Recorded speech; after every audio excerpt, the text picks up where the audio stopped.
has a number of monsoons, and these monsoons are short range, fairly fast, and but he's also pumping out some Intrepids. So I don't exactly know what he's going to end up doing with that. He's got a bit of a mix going on, which in itself is not a bad thing, but it's a wonder if he's not too specializing. So over here, back up in Sergio's base, Sergio has actually done very similar as far as base-wise, has managed to put up a heavy weapons platform, similar to what Maul is doing. He's going to protect this dilithium expansion quite well, quite easily, so it's going to require a lot of forces in order to come and crack this expansion. So we see that these Susas, and again that was a Martok Klingons, are going to make their way down slowly over here to this expansion, potentially. And, oh, so a little bit of action being missed on my part. Maul catching a couple of strikes somehow in the strike or a phase or a rain, and just getting a free kill. Probably. You can see that Maul is now also going with some cohorts. We'll see how well that works out for him, and he is researching torpedo drones. I really don't even know what that goes to at this point. You can see actually that Maul's build has actually cost him titanium, so he is going to be moving over into that really quickly. So back here we can see that Sergio is hanging out here waiting on the Federation. He does, again, we have a platform, an unspecialized platform, sitting there just doing its job as a deterrent without even having to spend a lot. And here is a Federation ship moving up to another expansion. I would actually expect the Klingons to go chase after that constructor, because it is the one that is undefended. So, and here they are. They're going to run on this class, and we'll see if this platform gets engaged really soon. As you can see a little bit of the special effects going on, and there goes the phaser platform. Phaser platform being an excellent, just a really sturdy defensive platform, and someone in here is just taking a ton of beating. You can see here that they did manage to get off a kill, but they're going to end up losing a ship or two if they don't watch out. Only the Sabers getting in range, not doing a whole lot of damage. Klingons getting out of there, managing to cloak that 4-second cloak of the Klingons. Horrible, horrible. But they are going to lose a ship to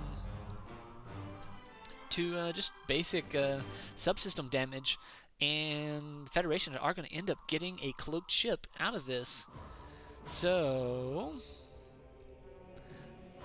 hopefully they see this. They should be teleporting any support soon, commandeering Burrell. That'd be reminiscent of the voyage home. So anyways, we can see that Maul has moved into his titanium expansion, working on that. And here you see his teammate Stardust moving up with his fleet of short-range early ships, and they are possibly going to pressure. They could put some pressure here on the Klingons' titanium expansion. In the meantime, Boggz down here trying to do a little bit of sneaky going on, finding that the Klingons are trying to put up a second heavy weapons platform, and he's got 3 strikes. Not really going to be able to take down a constructor, but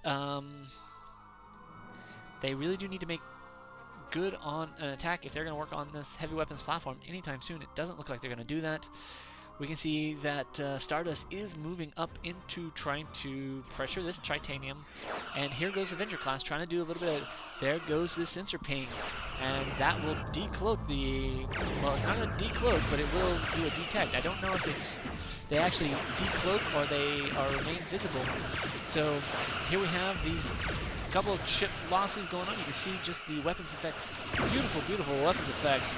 A little bit of an outgassing there or something. Federation actually backing off these Saber classes, running away. Don't know what they're doing there. These monsoons putting a beating on these guys. Klingons feeling a little bit outgunned here. Not a good thing to be if you're Klingon.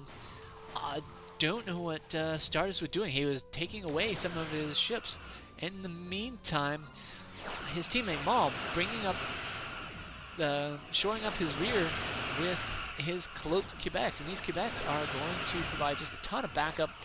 You can see here that Sergio has ditched his cargo bays, has provided a little bit of Katingas into the action, not going to do much of anything against this fleet. And here we can see that the Federation doing an excellent job of just hammering out on ships.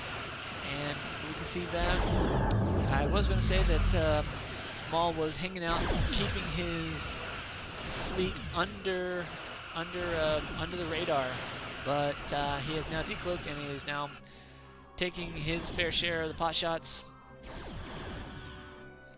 And the right-hand team is making a heck of a headway into the left-hand team's environment. So we do have a scout station here, and there we go. Just taking a look at the this heavy weapons platform, just beating on some of these monsoons. They are trying to take out the scout station that will affect his ally, but that heavy weapons platform is taking its toll on the Federation ships.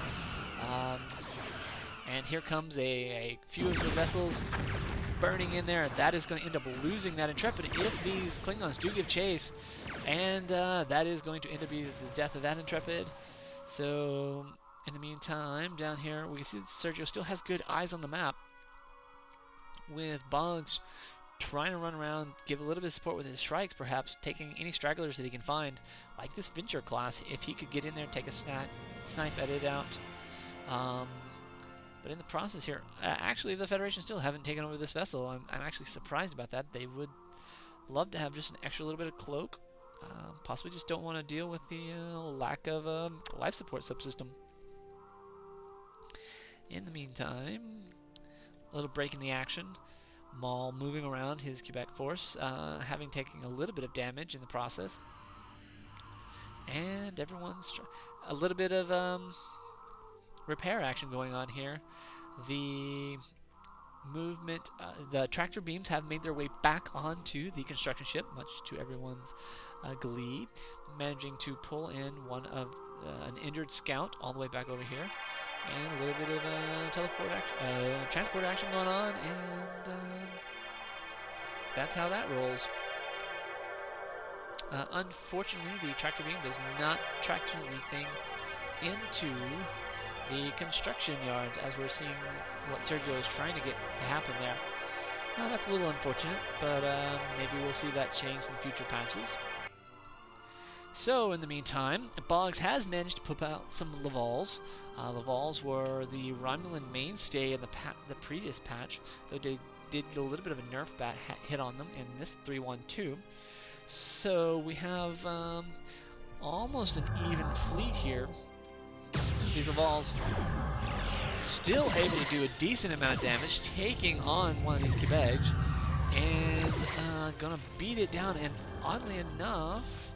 Oh, so they did not finish it off. So, and again, as you see Boggz calling off, the strong hulls of these Quebec really kind of giving it the staying power to get out of there and retreat and repair. So if you don't get a kill, it's just, they'll just go repair and there's nothing to it. So we can see that Stardust has again moved into his third dilithium moon. And he is slowly moving into more Intrepids. He's put up his Starfleet Science. One of the things that you don't see, which is noticeably different from 3-1-1, is that your Starfleet Command, your Warpin Center, now requires both Starfleet Engineering and Starfleet Science. So you don't see that yet. So those free warp-in ships just don't make it in as near as fast as they used to. So here we have Stardust making a strong showing with a number of, I count about 15 ships here. All of his early ships moving in. Sergio hanging out here has got about 10 of these guys. and they are just going to pop out, look to distract for a little bit, hoping this heavy weapons platform makes its way in there. They're going to take out a couple of these Sabres. Interestingly enough, the Sabres has toggled its weapons and is giving itself a little bit of evasion bonus. Monsoon not so lucky